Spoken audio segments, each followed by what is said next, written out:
At ito na nga ang aking kabuuhan sa aking video nung pumunta kami sa Batangas. Hindi ako talaga nagsisisi guys. Noong nag-uusap kami ng kaibigan ko na pumunta sa Batangas para mag-unwind, pangtanggal ng stress. At binabaybay na namin guys ang Tagaytay. Dito na kami sa Tagaytay. Hindi ko siya nakuhaan lahat ng videos dahil nagluloko ang aking cellphone. Yun na naman, ang aking cellphone is 10 years na guys. Kailangan na siya ng bago pero wala pa akong sapat na pambili ng cellphone. Hopefully sa aking birthday ngayong October ay mayroong magbigay sa akin ng cellphone pang vlog. Yun yung aking manifesting na magkaroon ako ng bagong cellphone. At ito na guys, binabaybay na namin ang Batangas papunta doon sa dagat at makikita nyo guys, wag nyo i-skip ang ganda ng views. At naaaliw ako guys sa views na super ganda talaga guys. At bihira lang naman tayo makakalakad. At syempre maraming salamat sa aking kumari na si Nerlin. At nandito na nga kami sa dagat guys. Pagdating namin dyan is Hunas. Walang dagat, layo kaayo ang Hunas. Perting layo ang Hunas. Abi na kung dili siya gwapo guys. Kay pag abot na mo udto amo na siya o na Hunas perting layo abi na ko daghang kinason.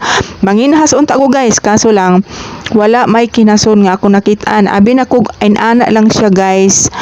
Ana lang siya nga dagat, layo kay migliguan. So pag mata na mo pagkabuntag guys, ayun na nga lumantad na ang napakagandang dagat. Yung malaking kahoy, yun yung tinatawag nila na Big Tree. Doon sa resorts na yan, Big Tree ang pangalan. At yan, lumantad na ang napakagandang tanawin guys. Naaliw ako, natanggal ang stress. Siyempre pupunta tayo sa mga ganon at magtatanggal talaga tayo ng stress. Ayan na, pagising namin sa umaga, pagkatapos ng lasingan, nalasing talaga ako dyan guys. Super nalasing ako dahil nagluluto ako ang nagluluto, naghanda sa aming pagkain. So nalasing ako guys, nakainom ako, nalasing ako.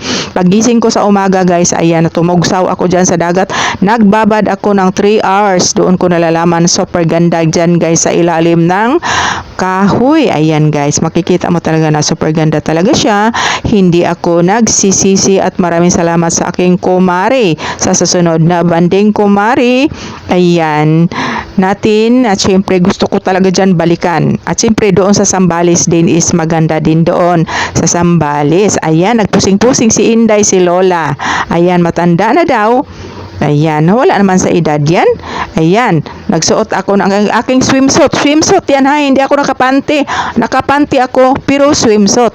Isusuot ko lang yan siya kung maliligo ako sa dagat. At marami talagang nagugulat niyan kung bakit ako nagsuswimsuit na matanda na ako. Hayaan nyo na ako, minsan lang ako magsaya. Ayan, tumaba na nga ako dyan guys. Pero sa totoo lang, noong sa Singapore ako, binigyan ako ng maramsot sa amo ko. Sabi ng amo ko, huwag daw tayong mahiya